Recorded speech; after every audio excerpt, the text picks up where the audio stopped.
ఇప్పుడు no cost cough syrup తో 60 రూపాయల విలువ గల ఇన్హేలర్ పూర్తిగా ఉచితం. దెబ్బకి దగ్గు జలుబు మాయం.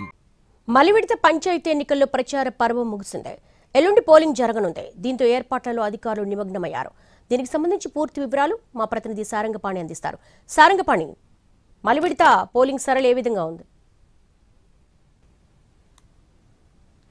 దేవి, ఆదిలాబాద్ ఉమ్మడి జిల్లా వ్యాప్తంగా రెండవ విడత ప్రచారానికి తెరపడింది. ముఖ్యంగా ఆదిలాబాద్ ఉమ్మడి జిల్లా వ్యాప్తంగా 514 పంచాయతీల్లో రెండవ విడత ఎన్నికలు జరగబోతున్నాయి. ఇందులో ఇప్పటికే 30 జీపీల్లో ఏకగ్రీవం అయ్యాయి. ముఖ్యంగా ఆదిలాబాద్ ఉమ్మడి జిల్లా వ్యాప్తంగా మొదటి విడతకు సంబంధించి 506 జీపీల్లో ఎన్నికలు జరిగితే అందులో అన్నిటికి సంబంధించిన ఫలితాలను వెల్లడించారు. ఇక రెండవ విడతకు సంబంధించి ఇన్ని రోజులుగా ప్రచారం చేసిన వాళ్ళంతా ఇప్పుడు సైలెన్స్ మోడ్లోకి వెళ్ళిపోయారని చెప్పచ్చు. ఎందుకంటే సైలెన్స్ పీరియడ్ ప్రారంభమైంది.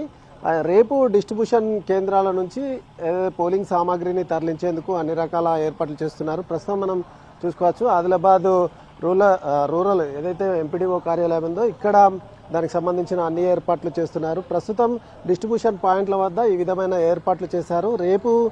రేపు సాయంత్రం వరకు ఆయా జీపీలకు పోలింగ్ కేంద్రాలకు పోలింగ్ సామాగ్రితో వెళ్లనున్నారు. ఉమ్మడి ఆదిలాబాద్ జిల్లా వ్యాప్తంగా 30 జీపీలు రెండవ విడతలో ఏకగ్రీవం కాగా అందులో ఆదిలాబాద్ జిల్లాలో 17 జీపీలు ఏకగ్రీవం అయ్యాయి. నిర్మల్ జిల్లాలో 10 జీపీలు ఏకగ్రీవం అయ్యాయి. మంచిర్యాల జిల్లాలో 2, కొమరంభీం జిల్లాలో 1 జీపీకి సంబంధించిన స్థానం ఏకగ్రీవమైంది. ఈ విధంగా చూసుకుంటే మంచిర్యాల జిల్లా విషయానికి వస్తే ఇక్కడ 7 మండలాల్లో 114 గ్రామ పంచాయతీల్లో ఎన్నికలు జరగబోతున్నాయి. ఇక్కడ 758 మంది నామినేషన్లు దాఖలు చేశారు. వాళ్ళు బరిలో ఉన్న పరిస్థితి. మరోవైపు చూసుకుంటే నిర్మల్ జిల్లాలో 131 జీపీలకు సంబంధించి రెండవ విడతకు సంబంధించిన పోలింగ్ జరగబోతుంది. ఇక్కడ 741 మంది అభ్యర్థులు బరిలో ఉన్నారు. ఇక ఆదిలాబాద్ జిల్లా విషయానికి వస్తే 156 సర్పంచ్ స్థానాలకు 846 మంది బరిలో ఉన్నారు. ఇటు కొమరంభీం జిల్లాలో సైతం బరిలో వాళ్ళకి సంబంధించిన అక్కడ కొన్ని మండలాలు 5 మండలాలకు సంబంధించిన పోలింగ్ జరగబోతుంది. ముఖ్యంగా సిర్పూర్ నియోజకవర్గానికి సంబంధించిన మండలాల్లో ఈ రెండవ విడతకు సంబంధించిన ఎన్నికల పోలింగ్ జరగనుంది. అయితే ఏజెన్సీ ప్రాంతాలు ఇప్పటికే ఉమ్మడి ఆదిలాబాద్ జిల్లాలోని ఏజెన్సీ ప్రాంతాల్లో ఇప్పటికీ మొదటి దశలో పోలింగ్ కాగా ఇప్పుడు రూరల్ ప్రాంతాలు కొంత మైదాన ప్రాంతాలకు సంబంధించిన ఏరియాల్లో ఈసారి రెండవ విడత ఎన్నికలు జరగబోతున్నాయి. అయితే నియోజకవర్గాల వారీగా చూసుకున్నట్లయితే ఇప్పటికే ఆసిఫాబాద్, అదేవిధంగా బోత్, అదేవిధంగా నిర్మల్లోని కొన్ని నియోజకవర్గాలు, ఖానాపూర్ నియోజకవర్గం, దీంతోపాటు ఏదైతే ఆసిఫాబాద్ నియోజకవర్గానికి సంబంధించిన ఎన్నికలు, అదేవిధంగా మంచిర్యాల నియోజకవర్గానికి సంబంధించిన ఎన్నికలు మొదటి విడతలో జరిగాయి. ఇక రెండవ విడత విషయానికి వస్తే ఆదిలాబాద్ నియోజకవర్గంతో పాటు సిర్పూర్ నియోజకవర్గం, అదేవిధంగా బెల్లంపల్లి నియోజకవర్గం, మరోవైపు ముదోలు, నిర్మల్ నియోజకవర్గంలోని కొన్ని మండలాలు, ఈ విధంగా నియోజకవర్గాల వారీగా చూసుకుంటే కొన్ని మండలాలకు సంబంధించిన పోలింగ్ జరగబోతుంది. అంటే రెండో విడతలో ఈ విధంగా జరిగితే మూడో విడతకు సంబంధించి సైతం కొన్ని మండలాలు మూడో విడతలో 500 పైచిలకు 494 జీపీలకు సంబంధించి మూడో విడతలో జరగబోతుంది. అయితే రెండో విడతకు సంబంధించి పోలింగ్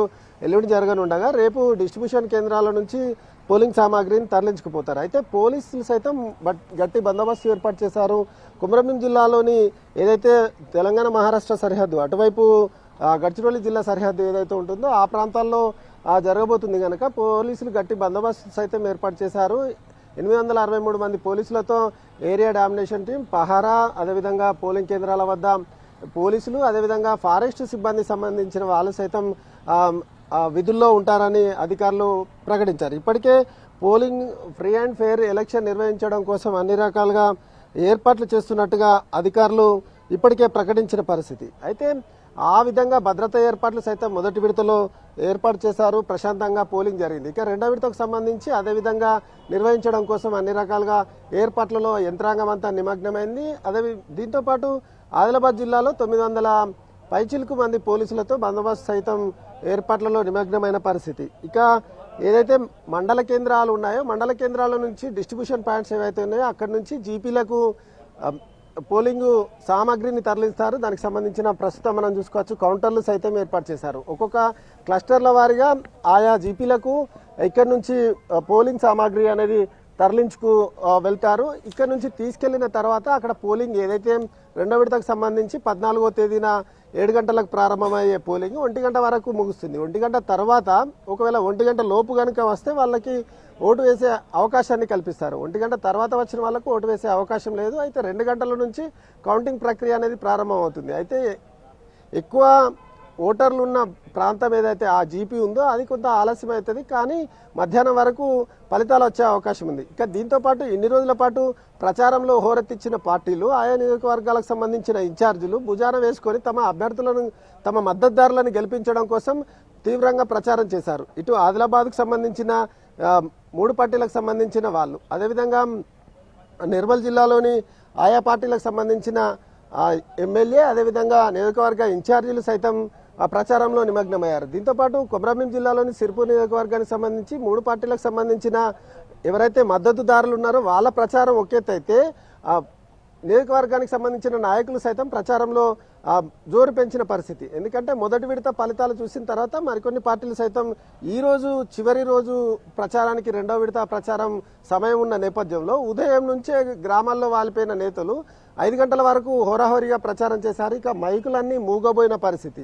ఈ విధంగా కాన్స్టిట్యున్సీ ఇన్ఛార్జీలకు ఇది ప్రతిష్టాత్మకంగా తీసుకున్నారు. దాంతోపాటు ఎవరైతే తమ మద్దతుదారులను గెలిపించుకుంటే గ్రామాల్లో పట్టు నిలుపుకున్నట్టయితే రాబోయే ఎంపీటీసీ అదేవిధంగా జెడ్పీటీసీ ఎన్నికలకు లైన్ క్లియర్ అవుతుందని ఆయా రాజకీయ పార్టీలు భావిస్తున్నాయి. మొదటి విడత ఫలితాలు కొంతమందికి పట్టం కడితే మరి కొంతమందికి మాత్రం నిరాశను మిగిల్చిన పరిస్థితి. ఈ విధంగా నిరాశ లేకుండా చేసుకోవడం కోసం ఆయా రాజకీయ పార్టీలు ఇప్పటికే ప్రయత్నాలు చేస్తున్నాయి. ముఖ్యంగా ఎమ్మెల్యేలకు ఒక విధంగా ఇది పెద్ద టాస్క్ అనే చెప్పచ్చు. ఎందుకంటే వాళ్ళ పనితీరుకు ఈ ఫలితాలు నిదర్శనంగా భావిస్తారు. ఎందుకంటే రాబోయే ఎన్నికలలో ఏది అయినా లోకల్లో గ్రామీణ స్థాయిలో ప్రజాప్రతినిధులు ఉంటే గనక మిగతా వచ్చే ఎన్నికల్లో గెలవడం అనేది సునాయాసం అవుతుంది అనేది రాజకీయ పార్టీల లెక్క. ఈ విధంగా చూసుకున్నట్లయితే ఎమ్మెల్యేలు, నియోజకవర్గ ఇన్ఛార్జీలు, అదేవిధంగా అక్కడున్న మండల స్థాయి నాయకులకు సైతం ప్రతిష్టాత్మకంగా తీసుకున్న ఎన్నికలు కాబట్టి తమ మద్దతుదారులే గెలవాలనేది ఆ విధంగా ప్రచారాలు చేశారు.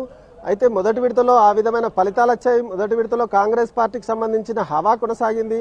ఆ మద్దతుదారులు, అదేవిధంగా బీఆర్ఎస్ సెకండ్ ప్లేస్ లో ఉంది. అయితే కొన్ని ఎమ్మెల్యేలు, బీఆర్ఎస్ ఎమ్మెల్యేలు ఉన్న చోట బీఆర్ఎస్ కు ఆశించిన ఫలితాలు రాగా నియోజకవర్గ అధికార పార్టీకి ఉన్న వాళ్ళకి కొన్ని చోట్ల మైనస్ గా మారిన పరిస్థితి. అయితే ఎమ్మెల్యే కాంగ్రెస్ అధికార పార్టీకి సంబంధించిన ఎమ్మెల్యే ఎవరైతే ఉన్నారో వాళ్ళ చోట మాత్రం ఒక విధంగా క్లీన్ స్విప్ చేసిందని చెప్పొచ్చు. హస్తం హవా కొనసాగింది. ఏకగ్రీవాల్లో సైతం కాంగ్రెస్ పార్టీకి సంబంధించిన మద్దతుదారులే ఎక్కువగా ఉన్న పరిస్థితి. ఈ విధంగా పార్టీలు సీరియస్ గా అధిష్టానం తీసుకున్నాయి. దీంతోపాటు నియోజకవర్గ ఇన్ఛార్జీలు, అక్కడ ఎమ్మెల్యే ఉంటే ఆ ఎమ్మెల్యే సైతం సీరియస్ గా తీసుకున్న పరిస్థితి. మరోవైపు కొంత మండల స్థాయి నాయకులు, అదేవిధంగా రేపు టికెట్లు ఆశించే ఎంపీటీసీ కావచ్చు, జెడ్పీటీసీ టికెట్లు ఆశించే ఆ నాయకులు ఎవరైతే ఉన్నారో తమ ఆ ప్రచారాలను లేదా ఆ మండలాన్ని భుజానికి ఎత్తుకొని ప్రచారాలు నిర్వహించి అభ్యర్థుల తమ మద్దతుదారులను నచ్చజెప్పే ప్రయత్నం కానీ, లేకపోతే ఒక పార్టీ నుంచి 2-3 ఉంటే గనక వాళ్ళలో ఒక్కరినే బరిలో నిలిపి మిగతా వారిని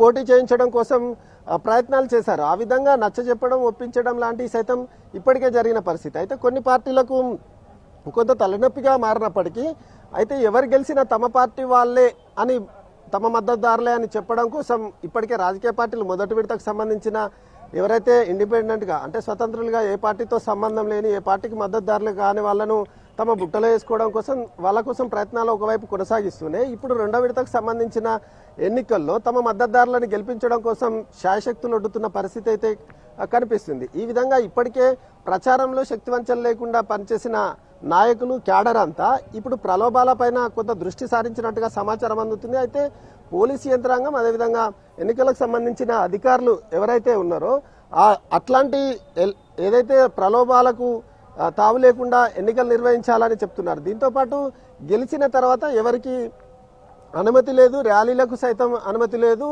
ఎక్కువ గుమిగూడొద్దని చెప్తున్నారు. ఇక ఈ రోజు సైలెన్స్ పీరియడ్ ప్రారంభమైంది కాబట్టి ఎన్నికలు ముగిసే వరకు ఎక్కువగా గుమిగూడొద్దు అనేది 144 సెక్షన్ సైతం అమల్లో ఉంటుందనేది పోలీసులు ఇప్పటికే ప్రకటించిన పరిస్థితి. ఈ విధంగా చూసుకుంటే ఆదిలాబాద్ ఉమ్మడి జిల్లా వ్యాప్తంగా పలు కేసులు సైతం నమోదైన పరిస్థితి. ముఖ్యంగా ఆదిలాబాద్ జిల్లాలోని పలు ప్రాంతాల్లో విజయోత్సవ ర్యాలీలు నిర్వహించిన వాళ్ళపైన సైతం పోలీసులు కేసు నమోదు చేశారు. ఎందుకంటే ఎలాంటి అనుమతి లేదు కాబట్టి అనుమతి తీసుకున్న తర్వాతనే విజయోత్సవ ర్యాలీలు నిర్వహించాలని చెప్తున్నారు.